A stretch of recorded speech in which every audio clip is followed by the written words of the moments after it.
And one of the really interesting things that they showed in this documentary is the parts of the brain that are triggered by estrogen and testosterone. And they also showed a female brain versus a male brain, although both brains need estrogen and testosterone. And I had always thought about estrogen and progesterone and testosterone as hormones that have to do, I guess, mostly with the sex organs, which is not true because testosterone has to do also with muscle recovery. Anyway, but I had never thought of them as brain chemicals. Hold up, y'all. I learned some stuff this week that completely changed how I think about perimenopause and hormonal changes in general. So that's up on this episode 78 of the Harness the Power of Planning podcast, starting now. Hello, hello, hello. Happy Halloween. So happy to be here with you. It is Thursday at 9:30 and I am having technical difficulties getting onto Instagram. So we'll see what happens there. Hopefully that has been resolved. I don't know. I guess it might just not be happening there. So I am Alegre, one half of Beyond Your Wildest Dreams, or BYWD. And today is Halloween, hence my unicorn onesie, because honestly, there are not enough days in the year to wear this unicorn onesie. I love wearing it. And I actually, for those of you who follow me on my personal Instagram, you might know that I shoot for 50 sunrise hikes every year. 30 50 would be amazing. 30 sunrise hikes every year. And today it was cold enough that I got to wear this. So that was super fun. So, so happy to be here with you. And as usual, I talk about two topics every Thursday. And the first half of this live is going to be about the newest things that I've learned with regards to hormonal changes.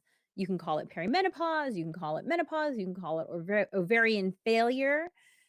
Whatever it is, it has to do with the fact that at some point in your life, your hormones start to change, men and women, by the way. But I'm mostly going to talk about my experience as a woman. However, we age. And as you age, things change. So I'm going to talk about that in the first part because, as you know, as we say around here all the time, self-care is healthcare.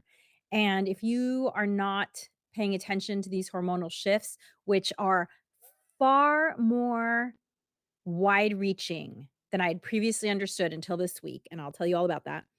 If you're not paying attention, then you are missing lots of opportunities to take care of yourself. So that's why we're talking about it. Then we're going to go into the why and the how to review your month. I'm actually going to walk you through a process that we have. And if you want to get this handout, actually, I will put up the link so you can grab it right now if you want it. And also, for those of you who are listening to this recorded later, we do put this up as the Harness the Power of Planning podcast. And you can download this document that I'm holding up here, this it's two-sided, one-page document at tinyurl.com/BYWD course correct. So I'm going to talk about the why and the how to do a monthly course correct, as well as a little bit about setting up your month. Because studies have been shown that humans, we are more optimistic about tomorrow than we are about today, which is why it's great to take the time to set up your month from this optimistic point of view. But also, it's a great way to lower anxiety about the future because now you know what's happening. Now you know what you have going on, and you can sort of mentally do the calculations either consciously or unconsciously to prepare yourself for whatever it is that you have coming up. So, I'm going to talk about those things. If you're joining me for the first time, welcome. Here at Beyond Your Wildest Dreams, we are all about helping you harness the power of planning to prioritize yourself and your goals. Because with planning, everything is easier and everything is possible. And we really believe that when you harness the power of planning, you can live a life beyond your wildest dreams. And no matter where you're watching right now, feel free to comment in the chat. And thank you, Brandon on the go. He's Brandon on the go said he was thinking about dressing up as a band-aid for Halloween, but then he decided it'd be hard to pull off. Ba-dum-bum. Thank you, Brandon. Have a spectacular day yourself. So wherever you are watching, feel free to comment. If you are watching to the recording, feel free to comment. We do read those. But if you're joining us for the first time, we have written these 4 workbooks that are all designed to help you harness the power of planning to prioritize yourself and your goals. And you can get those, at our website, bywdreams.com. But so, as I mentioned, I'm going to start today talking about hormonal changes because I've talked about this a lot. I am approximately in year 9 of perimenopause. And how do I know? Well, I know because after years of having a very regular period, about 9 years ago, I went from 12 to 11 periods. And then the next year, 11 to 10, and then 10 to 9. And it just kind of kept going like that until about 3 years ago when I jumped from 5 to 3. And then this year, 2024, I have only had 1 menstrual cycle. Now, my hormones were probably starting to decrease long before I started losing periods. And, it's a gradual thing. And one author whose book I highly recommend, I will pop it up here. It's called The New Menopause. She actually used a term that I had never heard before, which is describing menopause as ovarian failure. And just talking about the fact that our ovaries have a expiration date, if you will. However, we are living long beyond that expiration date. However, the reality is that the hormones that are created by our ovaries have much wider ranging effects to our body than I had any idea of. Okay. So, as I said, I started about 9 years ago losing periods. But then about 3 years ago, I started having some of the other common symptoms. And by the way, men, and I said this to my husband, I said, honey, I've been working on really educating myself about how my body is changing as I'm aging. I think you should do the same because one of the things that I've learned is that, and we probably all intuit it, but right, men's hormones also change as they age. And this past weekend, I saw a documentary, which I know is playing on PBS. You can probably find it other places. It's called The M Factor. And one of the really interesting things that they showed in this documentary is the parts of the brain that are triggered by estrogen and testosterone. And they also showed a female brain versus a male brain, although both brains need estrogen and testosterone. And I had always thought about estrogen and progesterone and testosterone as hormones that have to do, I guess, mostly with the sex organs, which is not true because testosterone has to do also with muscle recovery. Anyway, but I had never thought of them as brain chemicals. And if you've listened to us before, then you know that we're huge brain science nerds. And I have noticed, especially the last year, that it seems to take me a little bit longer to think of the perfect word. I don't know if anyone else notices, but I am definitely sort of noticing myself as I'm talking. Oh, it's taking me like a microsecond longer, but it's definitely noticeable to me. So, about 3 years ago, as I mentioned, I started having more symptoms, sort of the stereotypical symptoms one hears about with perimenopause and menopause. And that includes, I wouldn't call them hot flashes because it wasn't super hot. It's like I wasn't sweating. I also wasn't, there was actually a meme recently in a perimenopause group that I'm in of a woman who was literally steaming because she was watching a football game outside and you could see no one else around her was steaming. She was steaming. So I can't say that I've ever had that experience, but I was definitely warmer. And I am the person in the house who was always cold, who was always putting on an extra layer. And about 3 years ago, I noticed that I'm warmer. And I also started having one of the other really typical perimenopause symptoms, which is waking up in the middle of the night. And not just waking up in the middle of the night, but waking up in the middle of the night and not being able to go back to sleep, which is so challenging. So I just popped up this book, The New Menopause. I highly recommend it. And if you are listening to the Harness the Power of Planning podcast, I'll put the links in the show notes. But the other book that I highly recommend is called The XX Brain. These two books I feel like are musts for women approaching 40. If you're approaching 40, do yourself a favor and read these books and become familiar with all the symptoms that you might start experiencing that you would never think are related to hormone changes. So as I said, about 3 years ago, I started experiencing these other obvious signs, right? The feeling warmer, the waking up in the middle of the night. But now I'm learning from these two books that things like frozen shoulder, which if you've been listening to me all of 2024, I have been working on trying to open up, particularly my right shoulder is so much more frozen than my left shoulder, and it's really gotten bad the last 2 or 3 years. Apparently, frozen shoulder is related to hormone changes. What? Also, apparently, hormonal changes can trigger autoimmune diseases, lots of bone and joint challenges.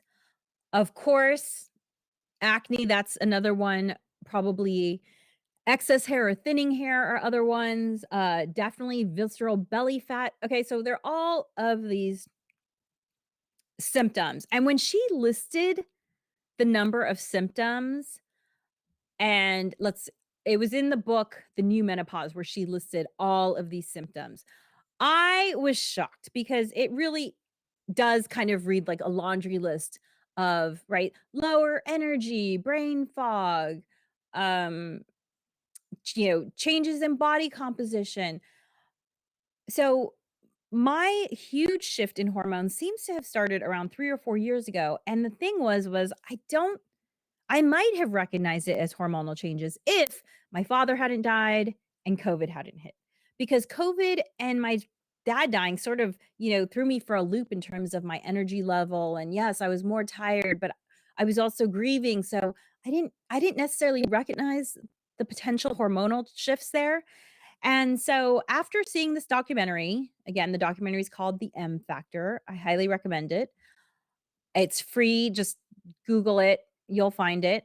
Highly recommend the M Factor. After watching that and after reading this book, The New Menopause, I can tell you that I am definitely going by the way, you can find both of these books and also all these supplements that I take, which I'll talk about a little bit more in a second, if you go to tinyurl.com/BYWD menopause, because I have been essentially symptom free since starting an herbal treatment that I started about 3 years ago with this one single ingredient herb called Vitex, which was recommended from this book called What Your Doctor Will Not Tell You About Menopause. And that book is really old. In fact, I mean, I bought the book about 15 years ago and the author had already passed many years before that, so it's an old book. But the one nugget I got from that book was this herb Vitex. It's a single ingredient herb. It's in the URL below. There's like 12 things that I've put in that little store, tinyurl.com/BYWD menopause. And these things have really helped me deal with my symptoms of hormonal changes. So when I started experiencing the waking up in the middle of the night and the hot flashes, I started taking Vitex. The recommended dose in the formulation that I bought was 2 a day. I felt like that was a little too much because of, let's say, viscosity changes that I was like, that's a little uncomfortable. I think I'm gonna dial it back. Now, you might like the viscosity changes. So, because I do know that, dryness in all parts of the body are definitely definitely increase with hormonal changes. So, it was a little bit much for me. So, I dialed it back a little bit. So that did wonders for me, and then I was also seeing an acupuncturist at the time, and she recommended, a tincture, which is also in that list, and I started taking the tincture, and that helped me also sleep through the night. And then about 2 years ago, I felt like I was having trouble sleeping through the night again, and another friend recommended something that has a lot of herbs that have been known for centuries to help women, and so I started taking that. Again, these are all in the BYWD menopause. That was the Nature's Way formulation. It has a morning pill and an evening pill. And none of the herbs that I take overlap. There's no Vitex in either of those formulations. In the tincture has its own thing compared to the other things. So I thought, okay, I'm just going to take all of these herbal supplements and I have essentially been symptom free. However, the one question that was in the back of my mind this whole time has been, "Okay, great, I'm symptom free," but Dr. Mosconi in this book, The XX Brain, explains that there's a 10-year window after the end of your last period. So let me just clarify. Menopause is defined as you have not had a period for 12 months in a row. The long period before then when your hormones are shifting is known as perimenopause, and it can last 10 years or longer. One the new menopause was saying that it could be from as long as 12 and a half years with or without symptoms. Okay. So basically, your hormones are decreasing, probably, who knows, somewhere in your 30s at some point, but you don't start to really notice the changes until, let's say, in your 40s. That's why I say if you're approaching 40, read this book. Hey, if you're approaching 30, maybe you want to read this book. It's very important reading. So one thing that was not clear to me, so in the XX brain, she talks about how in the 10 years after menopause, so perimenopause is this long marathon, and then you hit the finish line, menopause, and then starting from that point, you have a 10-year window when you can do things that can protect your brain. Because the XX brain talks about the fact that 2/3 of Alzheimer's patients are women, and that there seems to be a correlation between our hormonal changes and cognitive decline. Ugh, right? When I read that, I was like, "Ugh," because the reality is if you hit a certain age and you have ovaries, you're going to hit menopause, right? Some of us have had children, some of us have not had children, whatever. We will all go through menopause if we reach a certain age, okay? And this has been going on, as long as there have been women. So, the fact that there's all this new information is really radical because they are just finding that our hormones do so much more than allow us to bear children, right? Brain fog, muscle, uh, energy level, all these things. So she talks about the opportunity in that 10-year period after menopause to protect the brain with HRT. HRT stands for hormone replacement therapy. Some people are referring to it as MHT, menopause hormone therapy. It's just hormone therapy. Okay. And because my symptoms, and I'm using air quotes for anyone listening to the podcast, because my symptoms have been managed with the herbs, I didn't know if the hormone therapy was still something I needed to consider. And so when I saw the M Factor documentary, I read the XX Brain like 2 years ago maybe. When I saw the M Factor documentary this week, and then I read the new menopause book this week, it made it very clear to me that I want to investigate hormone therapy for me, and specifically bioidentical hormone therapy. Now, what does bioidentical mean? Bioidentical versus traditional hormone therapy, they produce the same chemicals, it's just what they're produced with is different. So, I guess most typical hormone therapy is produced using animals. Really common ingredient is actually the urine of pregnant horses, whereas bioidentical tends to be produced from plants and apparently is more easily recognizable by the body. Now, there are lots of women who've had amazing e results with the traditional hormone therapy, so, hey, that's great. I'm interested in looking into bioidentical, and it's also what the doctor who wrote The New Menopause recommends. So, For a couple years now, I have been asking this question, should I consider hormone therapy? And I've now decided that for me, the answer is a resounding yes. You might have heard that there was this report that came out many years ago about a concern about hormone therapy and a correlation with cancers. I'm not going to go into that because I am not a doctor, nor do I play one on TV. If anything, I play a unicorn on TV. Okay. A unicorn in perimenopause. But in the book, The New Menopause, which I will pop up again so you can see it, she talks at great length about that report showing a correlation between hormone therapy and cancers and why she thinks it's a non-issue for most of us. And I thought her argument was very compelling. So definitely read that, educate yourself about it. And, I really think that it is so important, as we say around here in BYWD land, self-care is healthcare.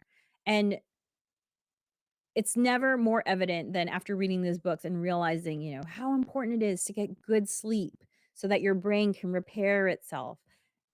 How important it is that we consider supplementing our bodies with these hormones that interact with so many different parts of our body that because we are living 30 years beyond our ovaries, we might need to supplement.